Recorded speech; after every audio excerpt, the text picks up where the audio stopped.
각자에게 부르심과 사명이 있다라는 제목으로 하나님 말씀 주십니다. 2022년 러시아의 우크라이나 침공이 있은 후에 우크라이나군에 자원 입대한 한국인 남성들이 있습니다. 대략 15명 정도가 참전한 것으로 알려지는데요. 그들은 불의를 보면 참지 못하는 의욕심이 대단한 사람들인 것 같습니다. 저마다 입대한 동기가 조금씩은 다르겠지만 분명한 것은 그들이 죽을 각오를 하고 입대했다는 사실입니다. 주변 사람 중에 그 누가 우크라이나군에 자원 입대하라고 권했겠습니까? 누가 러시아와 싸우러 가라고 했겠습니까? 얼마나 가족들과 주변 사람들이 만류하고 반대했을까요? 그러나 그들은 기어이 전쟁터로 향했습니다. 옆에서 아무리 말려도 그들은 전쟁터에 가서 죽을 각오를 하고 우크라이나 군대에 입대했습니다. 오늘 본문에 등장하는 사도 바울 역시 예루살렘에 가면 위험하다는 주변 사람들의 만류와 반대를 뿌리치고 기어이 예루살렘에 들어갔습니다. 고집이 세서 들어간 것이 아니라 예수님의 이름을 위해 죽을 각오를 하고 들어간 것입니다.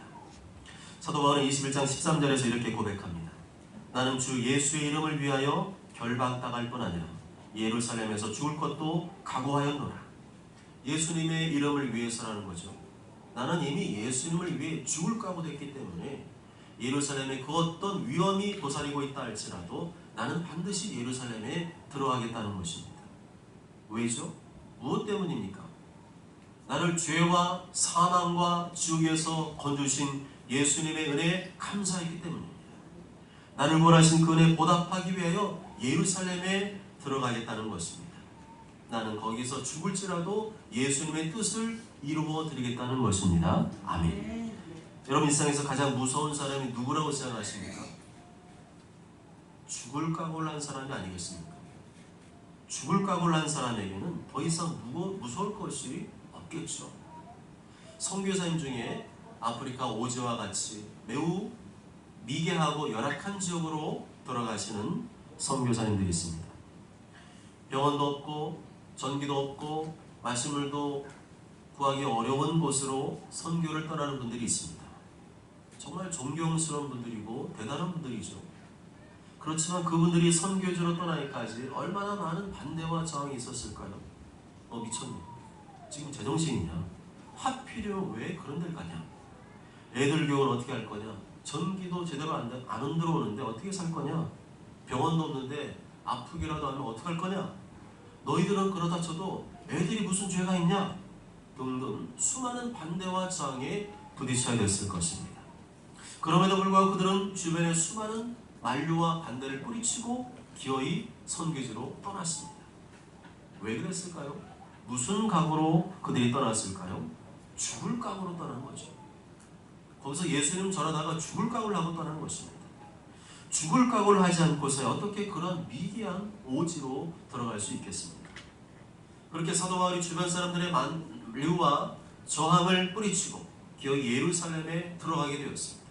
그리고 얼마 지나지 않아 곧바로 예상했던 일이 벌어지죠. 평소 사도 바울에 대해서 이를 갈고 있던 유대인들이 바울을 잡아 죽이려고 했습니다. 유대인들의 생명처럼 여기는 구약의 율법을 비방하고 이방인을 성전에 데려가서 성전을 더럽혔다는 이유로 사도 바울을 잡아 죽이려고 했습니다. 이 일로 인해 온 성이 시끌시끌했습니다. 소동이 벌어졌습니다. 유대인들이 떼거지로 달려와 바울을 잡아서 성전 밖으로 끌고 갔습니다. 성전 안에서는 죽일 수 없으니까 성전 밖으로 끌고 가서 거기서 바울을 죽이려고 했습니다. 바로 그때였죠. 예루살렘이 너무 요란스럽다, 시끄럽다는 소문을 듣고 로마 군대의 천부장과 군인들이 급하게 현장에 달려갔습니다. 그리고 거기서 사도 바울을 체포하여 부대 안으로 끌고 왔습니다. 여기서 말하는 천부장은 1000명의 군인을 통솔하는 장교를 말하죠. 육군의 대대장이나 연대장급이라고 할 수 있겠습니다. 타이밍이 기가 막히지 않습니까? 이제 잠시 후면 사도 바울은 죽게 될 운명이 있습니다. 그런데 바로 그 타이밍에 하나님께서 로마 군대를 동원하여 사도 바울을 체포하게 하시고 그를 살리신 것입니다. 기가 막힌 타이밍이죠. 무슨 말입니까? 사명이 있는 한 죽지 않는다는 겁니다. 하나님께서 나를 통해 하실 일이 있는 한 죽지 않는다는 겁니다. 그러니까 죽음이 코앞에 다가와도 벌벌 떨지 말라는 거죠. 아무리 사람들을 날 죽이려고 발악을 해도, 욕을 하고 모욕을 해도 하나님께서 허락하지 않는 한 함부로 나를 죽일 수 없다는 겁니다. 나에게 사명이 있는 한, 해야 할 일이 있는 한 하나님께서는 어떤 방법으로든지 나를 살려내신다는 것입니다. 아멘. 지금 여러분의 상황이 아무리 어렵고 힘들고 아프고 괴롭고 죽을 것 같아도 원망불평하지 마시길 바랍니다. 그 모든 어려운 상황 속에도 변함없이 일하고 계신 하나님을 찬양하시길 바랍니다. 이것이 하나님의 보이지 않는 섭리죠. 그냥 인간적으로 보면 바울은 죽어야 했는데 안 죽었어요. 하나님이 쓰셔야 되기 때문에, 하나님 쓰실 일이 있기 때문에 바로 그 기가 막힌 타이밍에 그를 살려내셨던 것입니다. 하나님의 주권을 인정하시기 바랍니다. 하나님의 주권을 인정하시길 바랍니다. 인간적으로 이제 다 끝났어, 안 돼, 죽을 밖에 없어 라고 생각할 그때에도 사명이 있는 한 죽지 않는다, 하나님의 계획이 있는 한 죽지 않는다고 믿음의 고백을 하시길 바랍니다. 믿음의 고백을 하시길 바랍니다. 90이 넘고 100살이 넘어도 사명이 있는 한 죽지 않는 줄 믿습니다. 사도 바울처럼 죽을 때까지 주를 위해 살고 복음에 위해 살고 교회에 위해 살고 영혼을 위해 사시길 바랍니다. 그것이 바로 진정한 성공, 영원한 성공인 줄 믿습니다. 사도 바울이 이렇게 죽을 뻔하다가 살아났기 때문에 속으로 하나님께서 나를 살려주셨구나 이런 생각이 들지 않았겠습니까? 아직도 하나님의 계획이 있구나, 하나님께서 아직도 나를 사용하실 일이 있구나, 이런 생각을 했을 겁니다. 야, 이렇게 내가 죽을 뻔했다가 살아났으니까 이전보다 더 열심히 예수님을 전해야 됩니다. 내가 로마 군대 안으로 끌려오는 것도 하나님의 뜻이니 여기서 예수님을 전해야겠다, 그런 생각이 들었을 겁니다. 그런 생각으로 사도 바울은 나에게도 말할 기회를 주시오 라고 천부장에게 허락을 구하고 있죠. 그렇게 천부장의 허락을 받고 사도 바울이 말을 하기 시작하는데 그 내용이 바로 22장 1절부터 21절까지의 내용입니다. 우리는 지난번에 1절부터 11절까지의 내용을 살펴보았죠. 예수님 믿는 사람들을 지독하게 박해했던 바울이 다메섹에 있는 그리스도인을 싹 다 잡아서 감옥에 집어쳐넣으려고 했던 길에 어떻게 예수님을 만나게 되었는지에 대해서 살펴보았습니다. 그리고 오늘 12절부터는 그렇게 예수님 만난 이후에 어떤 일이 벌어졌는지에 대해서 간증을 하고 있습니다. 사도 바울은 지금 설교를 하는 게 아니고 설명하는 게 아니고 자신의 입장을 교환하는 것도 아니고 지금 간증을 하고 있습니다. 사도 바울은 자기 자신을 간증하는 것이 아니라 예수 그리스도를 간증하고 있습니다. 예수님 입장에 죽으셨으나 다시 부활하셨다. 그 부활하신 예수님을 내가 만났다. 다메섹에 가는 길에 만났다. 그것을 간증하고 있습니다. 다시 말하면 예수님은 지식이나 이론이 아니라 실제로 만나고 경험할 수 있는 인격체라는 것입니다. 예수님은 성경책이나 역사책에 존재하는 분이 아니라 지금도 살아계신 인격체라는 것입니다. 사도 바울은 그것을 간증했던 것입니다. 간증이 무슨 말이죠? 제가 설교 준비를 하다가 국어사전을 쳐다보았는데 깜짝 놀랐어요. 거기에 보니까 이렇게 적혀 있습니다. 자신의 종교적 체험을 고백함으로써 하나님의 존재를 증언하는 일. 제가 찾아본 사전은 신학사전이 아니고 성경사전이 아니고 무슨 사전이요? 국어사전. 모든 안 믿는 사람도 보는 국어사전을 찾아봤는데 거기에 어떤 신의 존재를 증언하는 일이라고 되어 있는 게 아니고 하나님의 존재를 증언하는 일이라고 명확하게 기록되어 있습니다. 깜짝 놀랐어요. 하나님의 존재를 증언하는 것, 내가 경험한 예수님, 내가 만난 예수님, 그분을 증언하는 것, 그것이 바로 간증이라는 것입니다. 나를 택하여 부르시고 예수님 믿게 하신 것은 뭘 하게 하심이죠? 나를 구원하신 예수님을 간증하라, 예수님을 전하라고 부르신 것입니다. 주변의 영혼들을 사랑으로 섬기되 때가 되면 내가 만난 예수님을 꼭 간증하시길 바랍니다. 사도 바울은 자신이 만난 예수님을 간증했습니다. 임의로 지어낸 말이 아니라 실제로 자기가 만난 예수님을 간증했습니다. 그렇기 때문에 내가 하는 말을 허투루 듣지 말고 진지하게 들어달라는 것이었습니다. 밤에새 가까이 갔을 때 오정쯤 되어 호련히 하늘로부터 큰 빛이 나를 둘러 비치매 내가 땅에 엎드러져 들으니 소리가 있어 이르되 사울아 사울아 네가 왜 나를 박해하느냐 나는 네가 박해하는 나사렛 예수라 하시니라. 아멘. 여긴 여러분 저를 다 알지 않습니까? 나는 예수가 부활했다고 거짓말하는 놈들을 싹 다 잡아서 감옥에 집어쳐넣으려고 했던 사람이 아닙니까? 그런 내가 예수를 만났다고 간증할 정도면 내가 하는 말을 진지하게 들어보시길 바랍니다. 사도 바울은 자신에게는 아무런 죄가 없고 전부 다 오해라고 변호하지 않았습니다. 유대인들이 말하는 저 내용은 전혀 근거 없는 내용이라고 변호하지 않았습니다. 그러니까 나는 무죄예요. 빨리 날 풀어주세요. 변호하지 않았습니다. 사도 바울은 말할 기회를 얻자마자 예수님을 전했습니다. 내가 만난 예수님을 전했습니다. 부활하신 예수님 전했습니다. 자기 자신을 변호한 것이 아니라 예수님을 전했습니다. 할렐루야. 왜 그랬을까요? 나 아무 죄가 없어요. 다 잘못 알고 있는 거예요. 전부 다 오해라고요. 빨리 날 풀어주세요. 이렇게 자신의 무죄를 항변할 수 있는 기회가 생겼음에도 불구하고 왜 그때 자기 자신을 변호하지 않고 예수님을 전하고 간증했을까요? 그 이유는 사도 바울의 마음은 예수님으로 꽉 차 있었기 때문입니다. 어딜 가나 누구를 만나든지 예수님을 전하고 싶은 열망으로 꽉 차 있었기 때문입니다. 그렇기 때문에 자신의 입장을 변호할 수 있는 절호의 기회가 왔을 때에도 예수님을 간증한 것입니다. 우리가 이런 사람 될 줄 믿습니다. 예수님으로 꽉 찬 사람 될 줄 믿습니다. 어딜 들어도 예수님이 튀어나와야 될 줄 믿습니다. 내가 만난 예수님을 간증하는 그것이 바로 우리의 사명인 줄 믿습니다. 사도 바울은 다메섹에서 특별한 체험을 했잖아요. 갑자기 그 시간이 낮 12시 정오였습니다. 오정이었습니다. 가장 환한 때였죠. 그런데 그 태양빛보다 더 강한 빛이, 큰 빛이 사도 바울에게 임했습니다. 근데 그 빛을 본 순간 어떻게 되겠어요? 우리가 태양빛을 제대로 똑바로 쳐다보면 우리 실명될 수가 있잖아요. 그런데 그것보다 더 크고 밝은 빛이 사도 바울의 눈에 비추게 되었습니다. 그 순간 눈이 멀었죠. 앞을 볼 수가 없었습니다. 그래서 혼자 다메섹으로 못 들어가고 다른 사람들의 손에 이끌려서 다메섹에 들어갔고 거기에서 자기를 기다리고 있는 아나니아라는 사람을 만나게 됩니다. 사도행전 5장에도 보면 아나니아가 나오는데 오늘 본문에 나오는 아나니아와는 다른 사람입니다. 사도행전 5장에 나오는 아나니아는 하나님께 작정한 예물이 있었거든요.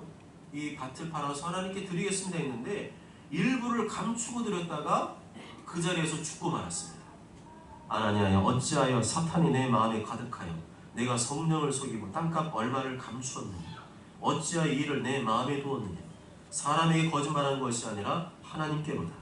아나니아가 이 말을 듣고 엎드러져 혼이 떠나니 이 일을 듣는 사람들이 다 크게 무서워하다. 그러나 오늘 본문에 나오는 아나니아는 사도행전 5장에 나오는 아나니아와 정반대였습니다. 아주 믿음이 좋은 사람이었고 본이 되는 사람이었습니다. 12절에 보면 율법에 따라 경건한 사람이었습니다. 하나님의 말씀을 잘 지키고 순종하는 사람이었습니다. 모든 유대인들에게 칭찬을 받는 사람이었습니다. 머리로만 아는 게 아니고 실제 삶 속에서 하나님의 성품과 인격을 보여주는 사람이었습니다. 하나님께서 그런 아나니아를 사용하셨죠. 아나니아를 통하여 사도 바울을 도와주고 이끌어주게 하셨습니다. 예수님 믿은 지 얼마 안 된 이 사도 바울을 앞에서 끌어주고 또 도와주고 변호해주고 가르치는 역할을 했습니다. 다시 말하면 하나님께서는 사람을 통해서 일하신다는 거죠. 얼마든지 하나님께 특별한 기적과 능력을 통해 일하실 수 있지만 대부분의 경우에는 누구를 통해 일하신다고요? 사람을 통해 일하십니다. 그래서 누구를 소중히 여기게 돼요? 사람을 소중히 여기게 됩니다. 나와 만나는 사람, 또 나와 관계된 모든 사람, 하나님 붙여준 사람들입니다. 그 사람이 내 마음에 들든지 안 들든지 하나님께서 그 수많은 사람 중에서 그 사람을 만나게 하시고 그 사람과 대화하게 하시고 그 사람과 가까이 지낼 수 있게 하셨습니다. 그렇다면 하나님은 누구를 섬기기를 원하시는 거예요? 그 사람을 섬기기를 원합니다. 가장 가까운 사람, 나에게 붙여준 그 사람을 섬기기를 원합니다. 그리고 그 사람들을 통하여 하나님께서 일을 행하시는 것입니다. 내가 그런 사람이 되어야 할 줄 믿습니다. 내가 이 시대에 아나니아가 되어야 할 줄 믿습니다. 하나님의 말씀을 잘 지키고 순종하는 아나니아, 실제 삶 속에서 하나님의 성품과 인격을 보여주는 이 시대의 아나니아가 되어야 할 줄 믿습니다. 13절에 아나니아가 사도관이 좀 눈 멀었잖아요. 그랬더니 뭘 합니까? 치유를 선포하죠. 13절 함께 읽습니다. 시작. 내게 와 곁에 서서 말하되 형제 사오라 다시 보라 하거늘 즉시 그를 쳐다보았노라. 아멘. 아나니아가 어떻게 선포했다고요? 형제 사오라 다시 보라. 형제 사오라 다시 보라. 형제 사오라 다시 보라. 이 간단한 명령 선포 한마디에 사도 바울의 눈이 즉시로 치료된 줄 믿습니다. 사도 바울의 눈이 즉시로 떠지게 되고 아나니아를 쳐다보게 된 줄 믿습니다. 과감하게 선포하시기 바랍니다. 자신있게 담대하게 선포하시기 바랍니다. 병든 분을 향해 선포하십시오. 잘났지 않은 질병을 향해 선포하십시오. 선포하면 예수께 낫게 해주시고 준다는 믿음으로 선포하시길 바랍니다. 선포할 때 능력이 나타납니다. 선포는 폼이 아니라 선포는 하나님의 능력이 나타나는 통로입니다. 즉시로 치유되든지 아니면 점진적으로 치유되든지 믿음으로 선포하기만 하면 치유의 능력이 나타나는 줄 믿습니다. 왜요? 내 능력으로 하는 게 아니잖아요. 예수님의 이름으로 예수님의 능력으로 하는 것이기 때문에 반드시 그대로 나타나게 되어 있습니다. 정형외과 질환과 같이 팔다리 뼈를 고치는 것은 눈으로 즉시 확인이 되죠. 그렇지만 오장육부, 내 속에 있는 혈관, 신경, 혈액, 호르몬 같은 염증 같은 질병은 눈으로 즉시 확인이 안 되지만 동일한 치유가 그 속에서 일어나고 있는 줄 믿으시길 바랍니다. 눈에 보이든 안 보이든 믿음으로 선포하십시오. 믿음으로 선포하면 즉시로 치유되든지 점진적으로 치유되든지 반드시 치유가 일어난다는 믿음으로 선포하시길 바랍니다. 포기하지 말고 끊임없이 믿음으로 선포하시길 바랍니다. 14절부터 16절까지는 아나니아가 사도 바울에게 한 말이죠. 14절에 하나님께서 사도 바울 당신을 선택하셨다. 당신을 통하여 하나님의 뜻을 알게 하신다. 그래서 의로우신 예수님을 보게 하셨다. 그리고 그 음성을 듣게 하셨다 말씀합니다. 14절에 이 테카요라는 말이 나오는데 이것은 헬라어로 어떤 목적을 위해 사물이나 사람을 준비하다 결정한 뜻을 가지고 있습니다. 모든 그리스도인은 하나님께서 택하시고 부르신 사람이지만 하나님께서 특별한 목적을 위해 미리 준비하고 결정한 사람들이 있다는 것입니다. 그가 바로 사도 바울이었고 제자들이었고 하나님의 종들이었습니다. 사도 바울이든지 하나님의 종들이든지 제자들이든지 일반 성도든지 간에 중요한 것은 동일한 사명을 주었다는 것입니다. 15절 다같이 읽겠습니다. 시작. 내가 그를 위하여 모든 사람 앞에서 내가 보고 들은 것에 증인이 되리라. 아멘. 우리 모두에게 주신 동일한 사명이 무엇이죠? 그리스도인이라면 누구나 다 감당해야 될 사명이 무엇이죠? 그것은 그를 위하여 예수님을 위하여 모든 사람 앞에서 내가 보고 들은 일에 대하여 증언하는 것입니다. 나를 위해 예수님 믿게 하셨죠? 나를 위해 지옥과 사망과 지옥에서 건져주셨죠? 아직까지 구원받지 못한 영혼들, 아직까지 죄와 사망과 지옥에 떨어져 죽을 운명에 있는 불쌍한 영혼들에게 예수님을 전하여 구원하라는 것입니다. 내가 만난 예수님, 내가 경험한 예수님을 간증하여 그들을 구원하라는 것입니다. 아멘. 16절 말씀 보면 아나니아가 바울에게 주저하지 말고 일어나 세례를 받으라 권합니다. 그리고 당신의 죄를 씻으라 권합니다. 당신은 이미 부활한 예수를 만났기 때문에 더 이상 세례받을 일을 뒤로 미룰 필요가 없다는 거죠. 예수님께서 십자가에 나의 죄를 다 씻으셨다는 고백을 뒤로 미룰 필요가 없다는 겁니다. 부활하신 예수를 만났는데 더 이상 뭐 공부할 게 뭐 있어요. 예수를 만났다는데. 다시 말하면 이제 교회 공동체 앞에서 자신의 신앙을 고백하고 세례를 받는 절차를 밟아서 교회의 공식적인 멤버가 되라는 것입니다. 그래야 할 때 거리낌 없이 공적인 사역을 펼칠 수가 있다는 거죠. 교회 공동체를 무시하고 독자적으로 사역을 진행해서는 안 된다는 것입니다. 교회 공동체를 무시하고 자기 하고 싶은 대로 해서는 안 된다는 것입니다. 반드시 교회 공동체를 중심으로 하나님의 일을 감당하고 복음을 전해야 된다는 것입니다. 아멘. 사도 바울은 고린도서 1장 24절에서 이렇게 말씀하죠. 나는 이제 너희를 위하여 받는 괴로움을 기뻐하고 그리스도의 남은 고난을 그의 몸된 교회를 위하여 내 육체에 치우노라. 사도 바울은 이 지역 저 지역 옮겨다니며 복음을 전하는 선교사였고 동시에 교회를 개척하고 돌보는 목회자였습니다. 사도 바울은 항상 이 교회를 중심으로 복음을 전했고 교회를 중심으로 목회사역을 감당했습니다. 그래서 교회를 위해서라면 그 어떤 고난과 어려움도 마다하지 않았습니다. 사도 바울은 예수님을 뜨겁게 사랑한 사람이었고 동시에 교회를 뜨겁게 사랑한 사람이었습니다. 일부 선교단체가 교회를 무시하고 독자적인 선교사역을 벌여서 무리를 일으킨 적이 있습니다.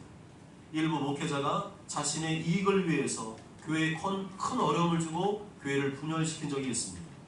지금도 일부 그런 선교단체나 목회자가 있는 것 같습니다. 잘못된 것입니다. 교회관이 잘못된 것입니다. 성경적이지 않은 교회관을 갖고 있는 것입니다. 예수님을 사랑하는 사람은 교회를 사랑하는 사람이고, 교회를 사랑하는 사람은 예수님을 사랑하는 사람입니다. 이 둘은 분리될 수가 없습니다. 예수님은 사랑한다고 하면서 교회를 함부로 비난하고 욕을 합니까? 교회가 내 마음에 안 든다고 교회 안 나가고 교회를 떠납니까? 그러고 다시는 아무런 문제가 없다고 생각합니까? 그러고 나는 정상적인 신앙생활을 하고 있다고 생각하고 있습니까? 착각이죠. 성경은 그런 이기적이고 개인주의적인 신앙을 말한 적이 없습니다. 사도 바울은 교회를 위해서라면 그 어떤 고난과 어려움도 감수하겠다고 고백했습니다. 도리어 교회를 위해 받는 고난과 어려움을 기쁘게 여긴다고 고백했습니다.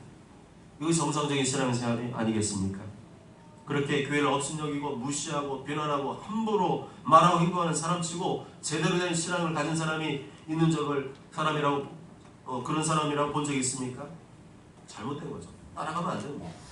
17절부터 21절까지는 예전에 사도 바울이 예루살렘 성전에 돌아와 기도할 때의 상황을 말해주고 있습니다. 예수님 믿고 회심한 지 3년째 되던 해 다시 성전에 가서 기도하다가 예수님을 다시 만난 경험을 간증하고 있습니다. 그때 예수님께서 사도 바울에게 뭐라고 말씀하셨죠? 18절, 속히 예루살렘에서 나가라. 성전에 가서 사도 바울이 기도하는데 예수님께서 뭐라 그러냐면 속히 예루살렘에서 나가라. 이런 말 하셨다는 거예요. 전혀 뜻밖의 말이죠. 왜 예루살렘에 속히 나가라고 하셨을까요? 18절 하반절에 보면 네가 내게 대하여 예수님에 대하여 증언하는 말을 듣지 아니할 것이다. 이곳 사람들은 네가 나에 대해서 예수님에 대해서 아무리 증언해도 안 들을 거라는 거예요. 그래서 사도 바울이 예수님께 항변하듯이 말씀을 드리죠. 19절에 보면 과거에 내가 주를 믿는 사람들을 가두고 또 각 회당에서 때리지 않았습니까?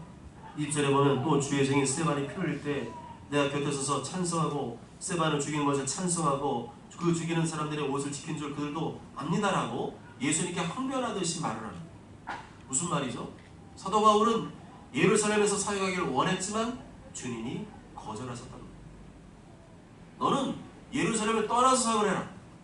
여기서는 네가 아무리 열심히 사역해도 아무런 열매를 얻을 수 없을 것이다. 그럼 어디로 가라는 얘기죠?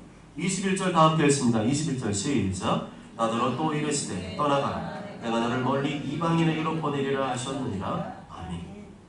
예루살렘에서 주일을 열심히 감당하는 사람이 있는가 하면 예루살렘을 떠나서 이방인에게 가서 주일을 감당해야 할 사람이 있다는 것입니다. 바울, 너는 국내가 아니라 이방인에게 가서 복음을 전하고 교회를 세워야 될 사람이야 라고 했다는 것입니다. 다시 말하면 너의 부르심은 다른 사람 부르심과 달라. 너는 이곳에서 주일을 감당하기를 원하겠지만 너의 부르심은 그게 아니라 이방인에게 가서 선교지에 가서 주일을 감당해야 된다는 것입니다. 다른 사람이 그 일을 하니까 나도 그 일을 해야지가 아니고 하나님께서 나에게 원하시는 그 일을 해야 한다는 거죠. 내가 원하는 일이 아니라 하나님께서 원하시는 일을 해야 한다는 것입니다. 그것이 바로 하나님의 부르심이고 사명인 줄 믿습니다. 사랑하는 여러분, 여러분의 부르심과 사명은 무엇입니까? 이 땅에서 내가 해야 될 일이 무엇입니까? 내가 보기에 좋은 것입니까? 남들이 보기에 좋은 것입니까? 내가 보기에 좋은 것도 아니고 남들이 보기에 좋은 것도 아니고 하나님의 부르심과 사명을 따라야 됩니다. 사도 바울은 기도한 중에 주시는 주님의 말씀에 순종을 했습니다. 잠시는 이해가 안 되고 별로 내키지 않았지만 사도 바울은 자신의 생각을 접고 자신의 생각을 내려놓고 주님의 음성을 따랐습니다. 주님의 부르심과 사명을 따라갔습니다. 그렇습니다. 남들이 알아주고 박수주는 길이 아니라 예수님께서 알아주시고 박수주는 길로 가야 됩니다. 내가 원하고 바라는 길이 아니라 예수님께서 알아주시고 박수주는 길로 가야 됩니다. 그 뜻을 알기 위해서는 기도를 많이 해야 되죠. 기도에 집중해야 됩니다. 지금처럼 기도해가지고 안 돼요. 정말 기도에 올인을 하고 기도를 많이 해야 돼요. 예수님과 나만이 1대1로 교제할 수 있는 조용한 골방에 들어가서 주님과 계속 기도를 해야 됩니다. 그래서 내 생각에 빠지고 주님의 생각이 들어올 때까지 기도를 해야 돼요. 그렇게 주님을 만나고 경험하고 느끼고 주님께서 내 마음에 부어지는 생각과 감동을 받아야 됩니다. 모두 저는 모두가 우리 한 사람 한 사람 향하신 부르심과 사명이 각자 다름을 기억하고 남들이 원하는 길로 가는 것이 아니라, 내가 원하는 길로 가는 것이 아니라 예수께서 원하시는 길로 가게 되시길 주님의 이름으로 축복합니다. 아멘.